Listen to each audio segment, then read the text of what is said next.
প্রধান উপদেষ্টার প্রেস সচিব শফিকুল আলম বলেছেন, পাচার করা টাকা কিভাবে আনা যায় সেটা ত্বরান্বিত করার জন্য একটা বিশেষ আইন খুব শিগগিরই করা হবে। আগামী সপ্তাহের মধ্যে আপনারা এই আইনটা দেখবেন। সোমবার দুপুরে রাজধানীর ফরেন সার্ভিস একাডেমির মিলনায়তনে এক ব্রিফিংয়ে তিনি কথা বলেন। প্রেস সচিব বলেন, পাচার করা টাকা উদ্ধারের জন্য প্রথম থেকেই অন্তর্বর্তী সরকার তৎপর ছিল। প্রফেসর ইউনূস প্রথম থেকেই বলে আসছেন যে এটা বাংলাদেশের মানুষের টাকা।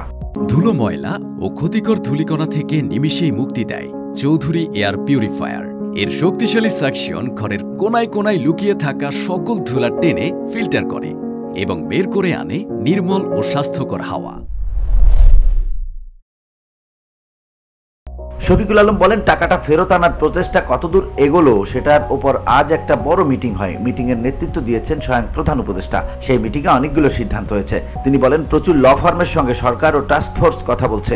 ল ফার্মের সঙ্গে এগ্রিমেন্ট করতে এই আইনটা সাহায্য করবে। 200টা ল ফার্মের সঙ্গে আমরা অলরেডি কথা বলেছি, তবে এখনো সিলেকশন হয়নি। একটা আইনি প্রক্রিয়ার মাধ্যমে সিলেকশন হবে। 30টার মতো ল ফার্মের সঙ্গে এগ্রিমেন্টে যাব, সেটা নিয়েও কথাবার্তা হচ্ছে।